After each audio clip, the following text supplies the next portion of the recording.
katakan yang sejujurnya tangan yang bertobat itu kalau dia bertanggung jawab. Contoh misalnya, tanggung jawab apa yang bisa diberikan Ferdy Sambo? Emang bisa dia mengembalikan nyawanya?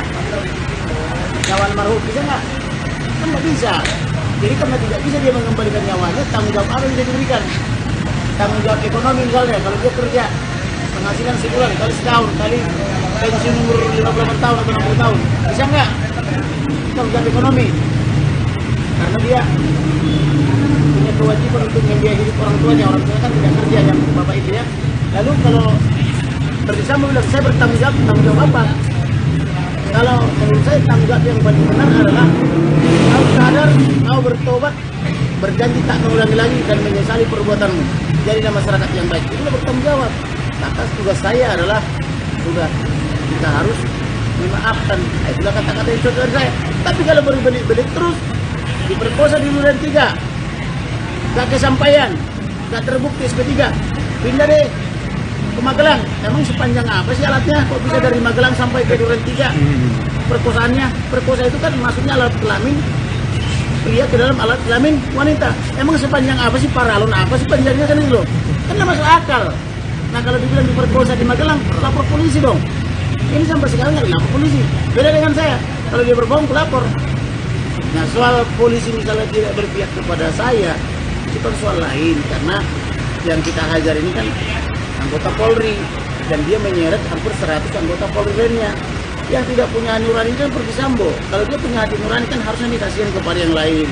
Yang lain kan punya istri, punya anak-anak, punya tanggung jawab, punya masa depan harusnya. Lalu oleh dia dirusak semua sehingga orang tidak punya masa depan ini. Tanggung jawab apa yang juga seperti itu? Bang, apakah bertanggung jawab itu juga bagian dari dia menerima hukuman maksimal misalnya 20 tahun penjara? Jujur ya, saya orang tidak suka orang dihukum lama-lama. Saya tidak suka orang dihukum lama-lama. Malah kalau saya jadi presiden, koruptor cukup dihukum setahun. Paling lama, tapi rampas semua hartanya, baik yang atas nama dirinya, atas nama istrinya, atau kalau dia pelakunya suami, atas nama anak-anaknya, atas nama kroninya, kembali ke negara. Terus tiap hari bekerjakan dia pekerja sosial, membersihkan got dan taman. Itu kalau saya jadi presiden atau jadi menteri. Ngapain dihukum lama-lama? Nah, sekarang gini, ngapain dihukum lama-lama? Yeah. Nanti di sana di rutan dia. Yeah. Itu tahu nggak? Taruh di rutan dia. Jadi dia narkoba. Kan di rutan itu kan narkoba. Nipu orang di luar, goda tante-tante. Banyak saya temukan kasus dari rutan menggoda tante-tante dipakai foto pria Korea Selatan. Tapi yang menggoda ini di rutan itu orangnya mohon maaf jelek, tapi ibu-ibu tante-tante janda-janda tergoda sama foto ini karena dipakai foto artis. Karena kenapa?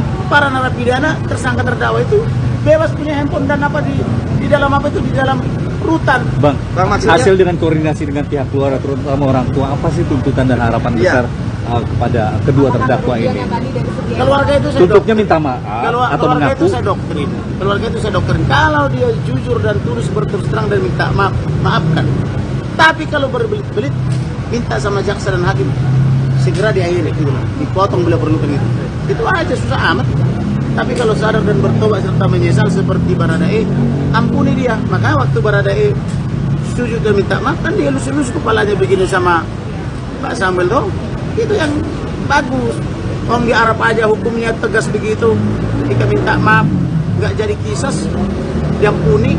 Paling biasanya korban atau keluarganya ya minta sekian. Boleh nggak kemudian ada pihak mengatakan bahwa sebenarnya keluarga tidak menuntut terdakwa dihukum mati?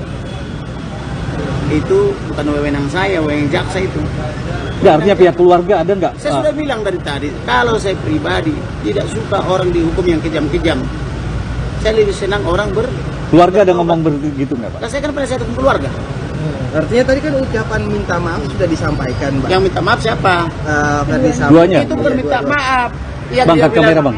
Yang dia bilang itu, dia masih mengatakan istrinya diganggu. Orang dia nggak di sana kok. Kalau dia suami yang bertanggung jawab, tak mungkin istrinya ditinggal di Magelang. Suami macam apa meninggalkan istri di Magelang bersama pria-pria lain? Ngerti nggak? Kalau kamu misalnya pergi ke daerah, kau tinggalkan istrimu dengan pemangsa-pemangsa misalnya, masuk akal nggak? Pria bertanggung jawab nggak? Kalau kau pria, jangan lepaskan istrimu. Kalau kau pria sejati, jangan lepaskan tunanganmu atau pacarmu. Itu baru pria. Tapi kalau kau pria, tunanganmu kau tinggal, diambil orang lain, lalu kau bilang bertanggung jawab apa? Artinya pernyataan mereka berdua tadi terkait permohonan maaf itu belum Enggak, itu bukan permohonan. Bang Kamero. Kalau permohonan maaf itu begini loh. Saya menyesal. Saya terprovokasi oleh laporan istri saya. Saya tidak lihat semuanya itu. Tapi saya emosional, maka saya rancanglah pembunuhan. Dan saya melibatkan anak-anak buah saya, ajudan saya, supir saya, pembantu saya, sama anak buah saya. Oleh karena itu, saya menyesal. Saya pantas dihukum seberat-beratnya. Itu baru menyesal, itu baru pria gitu loh. Tapi kalau masih ngeles-ngeles, oh tapi terlepas istri saya digoda. Emang kau lihat digoda istrimu? Kan gitu. Dilecehkan istri saya katanya. Emang kau lihat dilecehkan? Itu kan cuma laporannya si Kuat Ma'ruf. Karena Kuat Ma'ruf sebagai supir mampu memprovokasi Ferdy Sambo dan istrinya. Karena Kuat Ma'ruf diduga ada feeling ke istrinya kan gitu. Itulah persoalannya. Nah, kalau misalnya dia menyesal, yang nggak usah pakai apa itu, apa namanya, nggak usah pakai embel-embel, menyesal aja, benar nggak? Itu baru pria menyesal gitu loh. Terima kasih, Bang. Terima kasih, Bang. Bang, sampai malam dong. Sampai malam.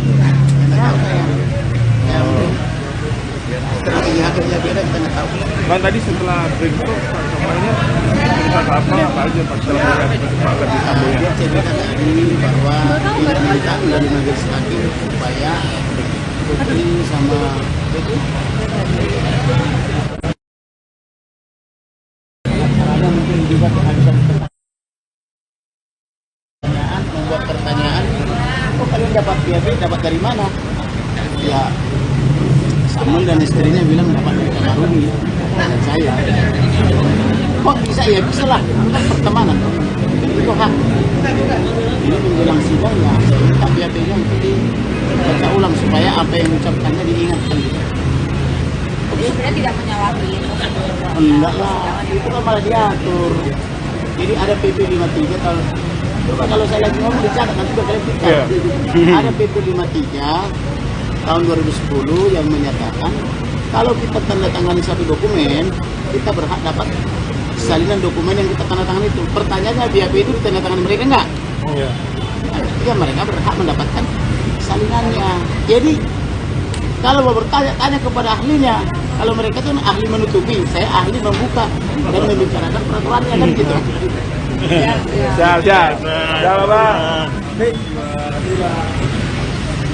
Ya, itu tadi penyampaian dari kuasa hukum Brigadir J Komarudin Simanjuntak. Selanjutnya nanti akan ada live bagaimana proses pemeriksaan saksi setelah ini. Stay tune terus di channel Facebook.